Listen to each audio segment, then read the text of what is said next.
What's going on, guys? Welcome back to Gotti's Garage.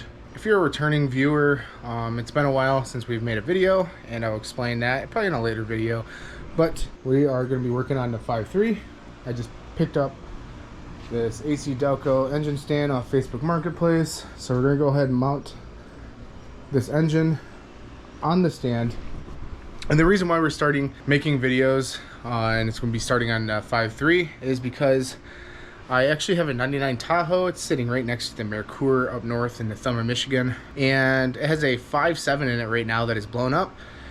So I went ahead and ordered some Dirty Dingo engine mounts. So this is for the OBS style Tahoe, or I think like the K1500 or whatever. They might be the same, I don't know about that, but I know for a fact that this is for a Tahoe. And these are the unpainted, I don't know what you want to call them. And then we also have the little crank adapter for the older style 4L60E transmission to the 5.3. If you guys didn't watch the last video, I did take this thing apart and I gapped the rings for boost. So we're going to end up pulling the pistons out of this engine, re-gapping the rings for just regular NA. And then I'm thinking, I have the cam out. It has new cam bearings, new mains and rod bearings. Yeah, so I'm thinking about doing like an LS7 cam, just for a little bit more aggressive idle. No point in replacing the whole engine, just leaving it stock. That doesn't sound too fun for me. There's a lot of things that this engine needs yet, and we're going to be working on that. But once, you know, the first step is to get it on the engine stand. I'm not sure if those bolts will actually bolt to the bell housing or not, so that is something that we got to figure out.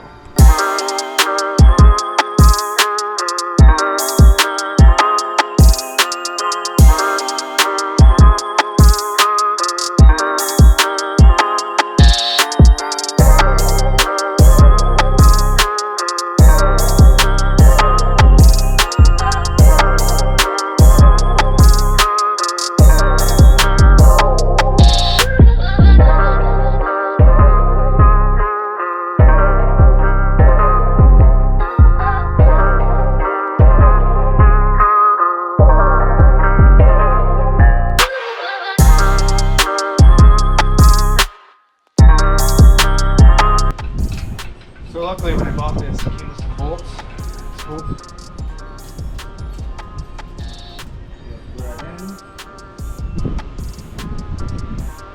Look at that, they do. By the way, I just want to mention that it's fucking hot outside, so you're gonna have to deal with the guy sweating.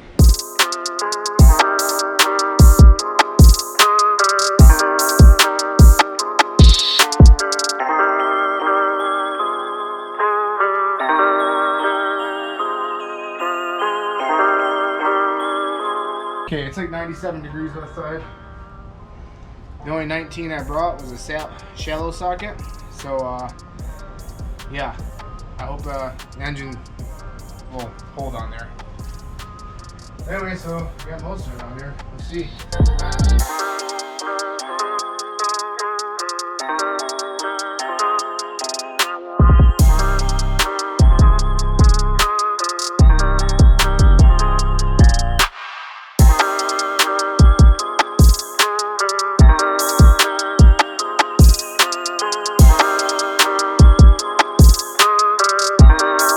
See if it'll hold it. Let's be optimistic and not drop this engine on the floor.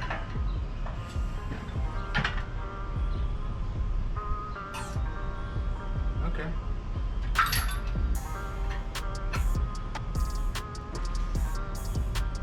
Seems to be holding it. Finally got the 5.3 on here, and I'm telling you, I am dying. It is so hot. It's like 97 out here, plus inside this garage. But heads, not sure if these are even on the right way. I'm pretty positive they, I don't know. 862 heads, 5.3, and it's confirmed 5.3 because of the dished pistons. I wanted to go with a flat top piston to bump the compression up. You never know, maybe I'll still do that since we're not going to be doing boost.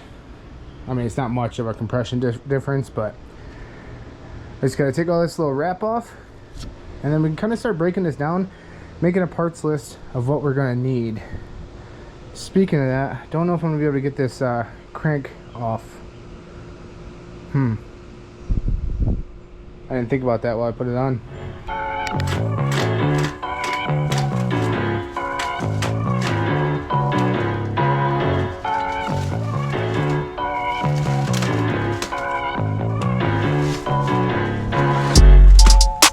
So we're gonna be doing a new oil pump, all new gaskets, has no head gaskets on it right now.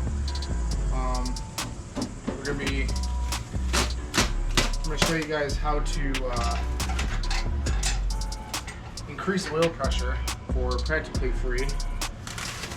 We're gonna run a good amount of oil pressure on here, and I have to rotate it because I have the wrapper through the oil pan too. But up here we have all the push rods, stuff like that. These are all little valley trays, whatever you call them.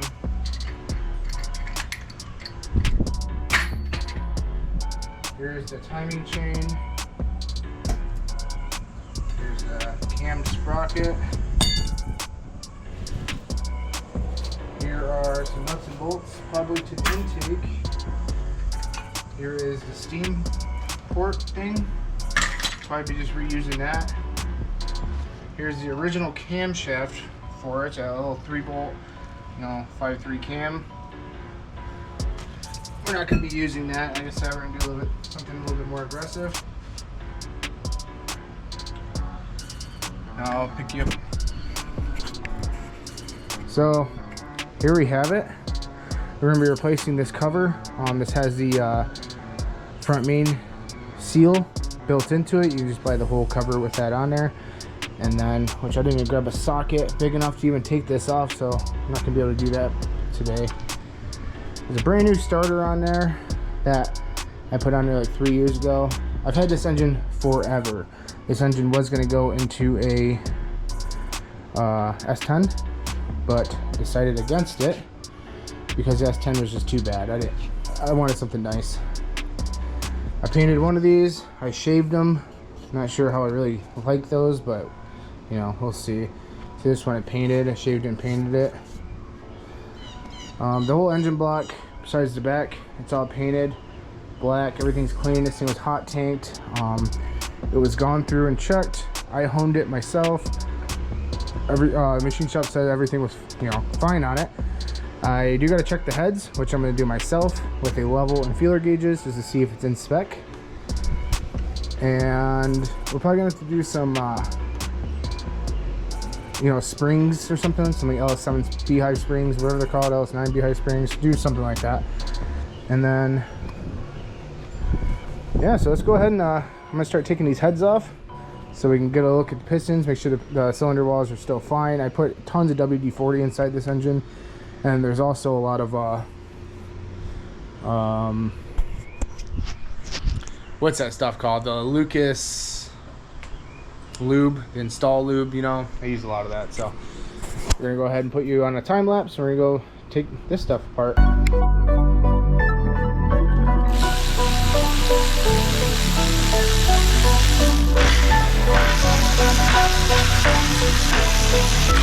Life is what you make it. I feel like a man, I can't see a way out. I've been stacking face down off canvases I painted.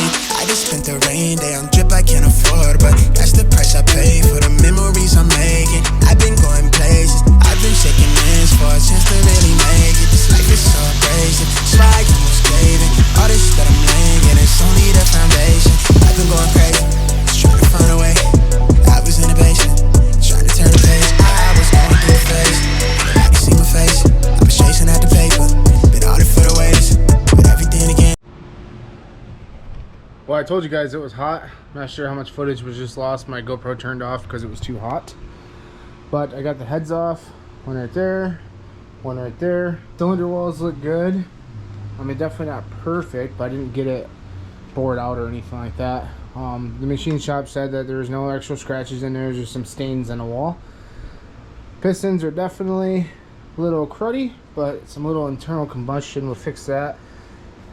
As of right now, I started the part list, and we're going to need... So I got a parts list made up on Amazon. I'll probably go with some Rock Auto too.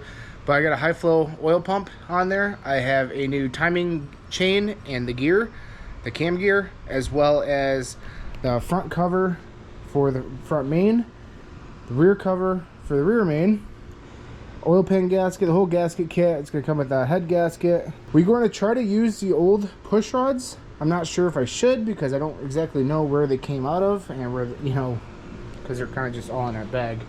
So I'm gonna look into that as well too. This is the dished flywheel, so it will work with that little adapter spacer I have and the older 4L60E. We gotta get this, which I already mentioned. Head gaskets, all that. I'm gonna do a new cam. I'm not sure what I'm gonna do, but chances are it's probably gonna get new springs and retainers. And I think really that's it. I think I need to get, I don't know what's inside the oil pan yet. I can't get this crank off because I didn't bring a big enough socket for that, and I'm gonna probably need a puller. I'm not sure how far it's on there. We're gonna pull the oil pan off yet, and we have to figure out if the windage tray and the pickup tube's in there, because I don't think it is. So just kind of little things that we're gonna need, but we're gonna get this engine 100%, and then it is gonna go into the 99 Chevy Tahoe that I have. It's 99, but it has the 5.7 in it, which is currently blown up, and that is the reason why we're gonna be doing the LS swap, and the reason why I'm not gonna worry about boost on this engine, because this engine was originally gonna be built for boost, a turbo to be specific. But if we put a turbo and a ton of horsepower in that Tahoe, then I'm gonna have to put a built transmission in it, because the older 4L60Es are weaker than already weak 4L60E. I think it's gonna be a fun project. We're gonna take a old low horsepower tired out engine, put something better fuel economy, runs better, and overall just a better engine into the Tahoe. I think it will be fantastic. I'm not sure what the plan is for the Tahoe after it, if I'm just going to sell it to fund a new project, or we're probably going to drive it around a little bit. The ECU, I have the stock ECU for this engine, is going to need to be tuned, and we'll probably send it out. It's like $60 to get the VATs turned off and have it programmed what transmission is gonna, you know, the ECU is gonna be running. But let me know in the comments below if I really need to actually redo those ring gaps. As long as it doesn't smoke and push oil by, the only reason why you gap the rings a little bit larger for a turbo is to compensate for the heat so they don't break. So I think what we'll actually do, well, no, because if we compression test it, then I'll have to buy new rod bolts because they're going to be stretched. I don't know. Definitely have to do, maybe we'll just do build this engine, do a compression check on it, test on it, make sure it has the right compression in each cylinder, and if it does, then maybe we'll just throw it in there like that and see how it goes. This thing's just a little sentimental to me. I've had this for a very long time, and I've had tons of offers for people to buy it off me, but kind of want to do something with it. So either way, I got the heads off. We know what we kind of have to get to rebuild this engine, or to, you know, complete this engine. And then also we're going to be doing some junkyard stuff, because I don't have the front accessory kit anymore, because when I scrapped the S10 I was an idiot and I didn't check in the back of the truck and it was back there. So that is gone. So we'll go to the junkyard, we'll pull a new one off there, maybe get some the alternator and power steering pump and stuff like that from the junkyard. It's kind of a risk, but we'll see if it works and stuff. And yeah, I don't know, give this video a like. Let's blow this video up. The more revenue I get, the faster this video can get done. You guys can check out like an OBS LS swap Tahoe. And in the next video, it'll be next week's video, I'm going to be doing a little walk around the Tahoe and to show you guys what this engine is going to go into, to kind of help you guys understand, help you guys get a visual idea of what it is going to be, and also give me a little bit of time to order some of these parts, because right now my YouTube revenue isn't doing too great. My fault. I haven't been making videos, but I think this is going to be exciting. Let me know what you guys think. Hit that subscribe button. You guys stay different, and I'll see you guys next time.